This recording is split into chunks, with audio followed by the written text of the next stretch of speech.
آج میں آپ کو ایک اہم مسئلے کی طرف متوجہ کرنا چاہتا ہوں۔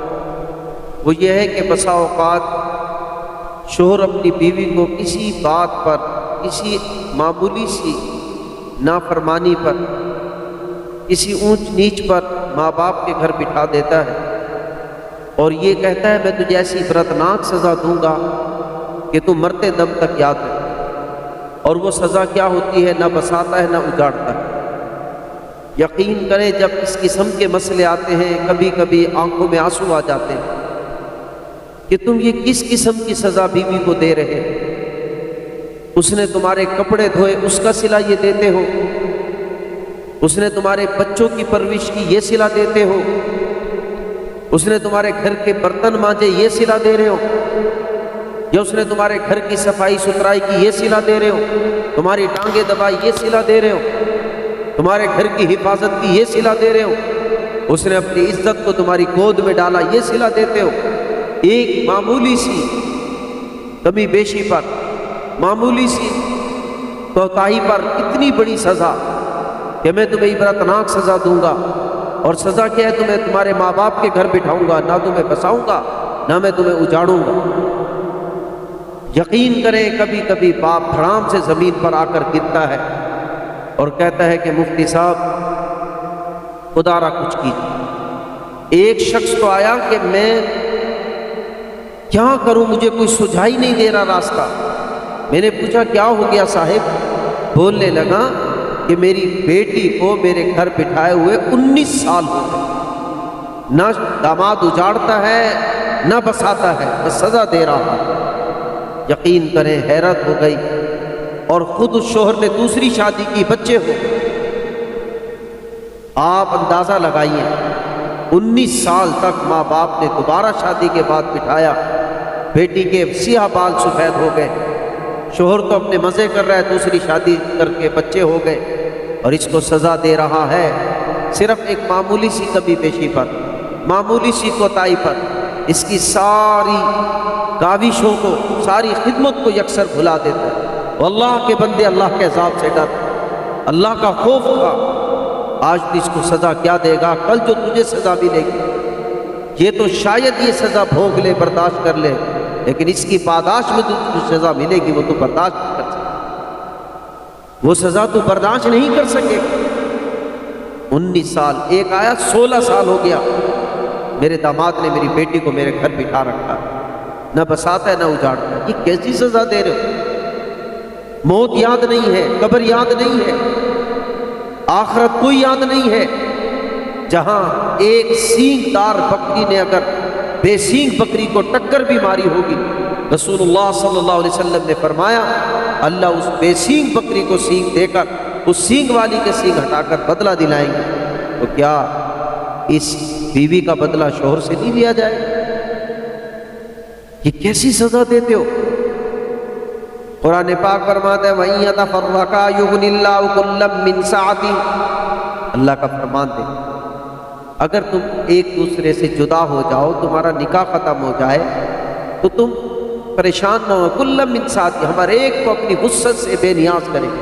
یغنی اللہ کُلًّا مِّن سَعَتِهِ، رب کائنات، پالن نہار، پیدا کرنے والا، شہنشاہوں کا شہنشاہ اور بادشاہوں کا بادشاہ یہ فرمان جاری کر رہا ہے یغنی اللہ کُلًّا مِّن سَعَتِهِ۔ تم اگر جدا بھی ہو گئے، تمہارا نکاح ختم بھی ہو گیا تو پریشان نہیں ہونا، رب تمہارے ساتھ، ایک دوسرے سے بے نیاز کرتے گے۔ خدا را کسی کی بہن بیٹی کو اتنی بڑی سزا نہ دو۔ تمہیں پتہ ہے بیٹی کیا چیز ہے؟ ماں کے دوپٹے میں، باپ کی پگڑی میں لپٹے ہوئے خوبصورت پھول کا نام بیٹی، اور وہ 17-18 سال اس کی عزت آبرو کی حفاظت کرتا ہے، اس کے طور طریقوں کی حفاظت کرتا ہے، پھر جا کر وہ پھول اپنے داماد کے آنگن میں، اپنے داماد کی گود میں ڈالتا ہے، اپنے داماد کے ہاتھ میں اس پھول کا ہاتھ دے دیتا ہے، اور جب وہ بیٹی اس کی خدمت کر جاتی ہے، اس کے بچوں کی پرورش کرنے لگ جاتی ہے، اس کے گھر بار دیکھ بھال شروع کر دیتی ہے، کچھ عرصے کے بعد تھوڑی سی کمی بیشی پر، تھوڑی سی کوتاہی پر، تھوڑی سی اونچ نیچ پر ماں باپ کے گھر بٹھا دیتا ہے۔ اے اللہ کے بندو، تمہاری بیٹی کو اگر کوئی بٹھائے تمہیں کتنی بڑی تکلیف ہوگی، آج تم کسی کی بیٹی کو بٹھاتے ہو۔ خدا را کبھی اتنی بڑی سزا نہ دے، کیونکہ یہ سزا تو شاید دنیا میں وہ عورت برداشت کر لے، لیکن تم اس کی پاداش میں برداشت نہیں کر سکتے۔ تم اتنا ہی سوچ لیا کرو، کوئی نہیں کمی بیشی ہوئی، اس کمی بیشی کی سزا اتنی بڑی کافی ہے کہ وہ اپنے ماں باپ کے گھر بیٹھ، اس نے دوسرے شوہر کا منہ دیکھ لیا، وہ دوسرے گھر بھی آئی گئی، اتنی بڑی سزا کافی۔ لیکن خدا را کبھی بھی طلاق نہیں دینی چاہیے بیوی۔ وقال النبی صلی اللہ تعالی علیہ وسلم ابغض الحلال الی اللہ الطلاق، او کما قال النبی صلی اللہ تعالی علیہ وسلم، سرکار دو عالم صلی اللہ تعالی علیہ وسلم کا فرمان عالی شان، فرمایا حلال چیزوں میں سب سے زیادہ غصہ دلانے والی چیز طلاق ہے۔ کبھی بھی بیوی کو طلاق نہیں دینی چاہیے۔ ایک حدیث میں آتا ہے اللہ کا عرش ہلنے لگ جاتا ہے جب کوئی شوہر اپنی بیوی کو طلاق دیتا ہے، یہاں تک کہ اس کے بارے میں فیصلہ نہ ہو۔ اور بیوی کے بارے میں حکم ہے کہ بلا وجہ شوہر سے طلاق نہ مانگے، یوں نہ کہے مجھے طلاق دے دو، مجھے آزاد کر دو، مجھے چھوڑ دو۔ فرمایا ایسی عورت کو اتنی بڑی سزا ملے گی کہ جنت کی خوشبو 500 سال کی مسافت سے آئے گی، اور یہ عورت جو بلا وجہ شوہر سے طلاق کا مطالبہ کرتی ہے اس جنت کی خوشبو سے بھی محروم ہوگی۔ اس لیے میرے محترم بھائیوں، کبھی بیوی کو طلاق نہ، ہاں اگر اس نہج پر بات پہنچ گئی کہ اب طلاق کے بغیر کوئی چارہ کار نہیں، تو کسی معتبر خیر کا عالم کے روبرو پیش ہو جاؤ اور کہو کہ ہمارا نبھا نہیں ہو سکتا۔ اللہ کی قسم، معتبر مفتی، معتبر عالم خیر خواہ آپ کو ایسا مشورہ دے گا کہ طلاق بھی ہو جائے گی اور نقصان بھی نہیں ہوگا۔ ہمارے ہاں عرض نویس کے پاس جاتے ہیں، 3 طلاقیں لکھوا لیتے ہیں۔ بندے خدا رحم کرو، رحم کرو، آگے موت کھڑی ہے، آگے آخرت میں حساب ہونے والا ہے۔ ایک طلاق دے دو، اگر پانی سر سے اوپر چلا گیا اور اس کو عدت گزار کے اس کو ختم کر دو، طلاق بائن ہو جائے گی۔ اب اگر تمہاری نباہ ہو جائے گا، دوبارہ ممکن ہو تو نکاح ہو جائے گا، کہیں دوسری جگہ نکاح کی ضرورت نہیں پڑے گی۔ لیکن یہ تب ہے جب آپ اپنے معاملے کو خیر خواہ معتبر مفتی عالم کے پاس لے جاؤ کہ حضرت میں اپنی بیوی کو طلاق دینا چاہتا ہوں کہ مسئلہ ہمارا یہاں تک پہنچ گیا، وہ آپ کو قرآن و حدیث کی روشنی میں ایسی خوبصورت انمول بات بتائے گا، یا تو آپ کا گھر بسے گا، اور اگر اجڑے گا بھی تو دونوں کو نقصان نہیں ہوگا، تم ظالم نہیں بنو گے، طلاق دے کر بھی ظالم نہیں بنو گے، اللہ کی رحمت میں رہو گے۔ لیکن یہ تبھی ممکن ہے کہ جب آپ اپنا مدعا کسی معتبر خیر کا عالم کے روبرو پیش کرو۔ اس لیے خدا را کبھی بھی بیوی کو اتنی بڑی سزا نہ دو کہ نہ آپ بساؤ نہ اس کو اجاڑو کہ وہ عدت گزار کے کہیں اور کر لے۔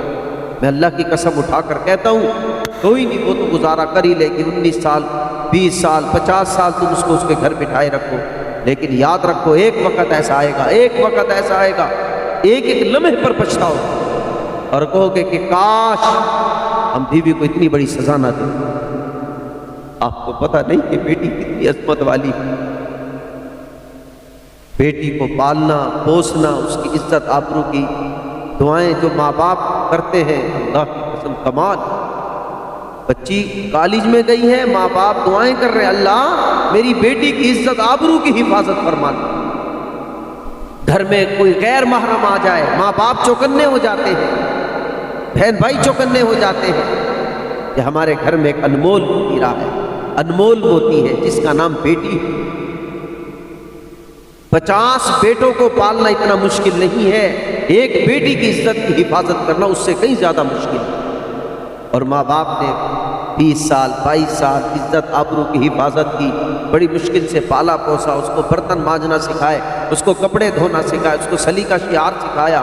اگر کمی بیشی رہ بھی گئی تو وہ گھر بدلنے کی وجہ سے ہے کہ لڑکی کے 2 جنم ہیں، ایک اپنے گھر میں حقیقی جنم، ایک سسرال میں حکمن جنم ہے کہ اپنے گھر میں سنبھلتی ہے، دیکھتی ہے، ہر ایک کا مزاج سمجھتے سمجھتے سمجھتے اس کو 15-20 سال لگ جاتے ہیں۔ جب وہ شوہر کے گھر جاتی ہے تو وہاں بھی ایک باپ ہے جس کا نام سسر ہے، ایک ماں ہے جس کا نام ساس ہے، اس کے گھر کے افراد، اب ان کو مزاج کو سمجھنے کے لیے بھی وقت چاہیے۔ یہ نہیں کہ وہ 1-2 سال میں سارے افراد کے مزاج کو سمجھ لے گی. کمی کوتاہی ہو جائے، غلطی ہو جائے، موت پر علماء کے پاس آؤ کہ حضرت ہماری بیوی سے اس قسم کی کمی کوتاہیاں ہو رہی ہیں، آپ بتائیں کہ قرآن و حدیث میں اس کا حل کیا. لیکن خدا را اتنی بڑی سزا نہ دو کہ تم دوسری شادی کر لو، تمہارے بچے ہو جائیں. اور وہ بیچاری ترس رہی ہے، وہ اپنے ماں باپ کے گھر اسی آس و امید پر. میں بتائیں جب مظلوم کی آہ لگتی ہے، مظلوم کی آہ لگتی ہے، اچھے اچھوں کا محل زمین بوس ہو جاتا ہے. بنی اسرائیل کے اندر ایک بڑھیا کا گھر بادشاہ نے گرا دیا، بڑھیا گھر پر نہیں تھی. جب آئی تو دیکھا گھر نہیں، تو پوچھا کس نے میرا گھر گرایا؟ کہتے جی بادشاہ نے گرایا، تو نہیں تھی. تو اس نے اللہ سے مناجات کی کہ اللہ میں نہیں تھی تو کیا ہوا، تو تھا. بعض جگہ آتا ہے اس کا محل ہی زمین بوس ہو گئی. اس طرح ظلم نہ کرو کسی کے اوپر، خاص طور پر ایسی عورت پر جس نے آپ کی ٹانگیں دبائی، جس نے آپ کے گھر کے برتن مانج دیے ہو، جس نے آپ کے گھر کی صفائی ستھرائی کی ہو، جس نے آپ کے کپڑے دھوئے ہو، جس نے آپ کے ماں باپ کی ہو. ایسے ایسے واقعات سامنے آئے کہ بہو نے سسر کے پیشاب بہانے اٹھائے اور سلے میں کیا ملا؟ طلاق. کسی بات پر کمی بیشی ہوئی، فوراً شوہر نے طلاق دے دی. عورت دیکھتی کی دیکھتی رہ گئی، نے تو اس بات کا بھی صلہ نہ دیا کہ میں نے اس کے باپ کا پیشاب بہانا اٹھایا. کوئی نہیں. ہم تو پھر بھی عورتوں کے لیے دعا کرتے ہیں، اللہ تو ان کے اپنے فضل سے ان کی ہر طرح سے حفاظت فرما، ان کی مدد اور نصرت فرما. لیکن ظالموں، تم نے اگر کوئی ظلم کی داستان لکھی ہے تو اپنے مرنے سے پہلے اس کی اصلاح کر لے، ازالہ کر لے، ورنہ آخرت میں اس کی سزا بھوگنا انتہائی مشکل ہے. شاید تم برداشت بھی نہ کر پاؤ، یہ تو پھر بھی برداشت کر لے گی. خدا را اتنی بڑی سزا نہ دو. اگر کوئی مسئلہ اونچ نیچ کا ہو جائے، موت پر علماء کے پاس جاؤ، اپنا تصفیہ کرو. ممکن ہے کوئی ایسی بات سمجھ میں آ جائے، اور آئے گی. قرآن و حدیث تو ہمارا اصل مقصد ہے، اور اس کے انوارات اتنے ہیں، اس کی برکات اتنی ہیں. انشاءاللہ بات سمجھ میں آئے گی، گھر 99.99% بس جائے گا. اور اگر نہیں بھی بسا تو انشاءاللہ آپ ظالم نہیں کہلاؤ. اور یہ بہت بڑی جیت ہے کہ اگر اجڑ بھی گھر گیا اور ظالم بھی نہ ہو، یہ کمال کی بات. اللہ تعالیٰ ہر بہن بیٹی کی عزت آبرو کی حفاظت فرمائے. اللہ ہر مرد کو یہ سلیقہ شعار سوجھ بوجھ دے، وہ کم از کم کسی کے اوپر ظلم کی داستان.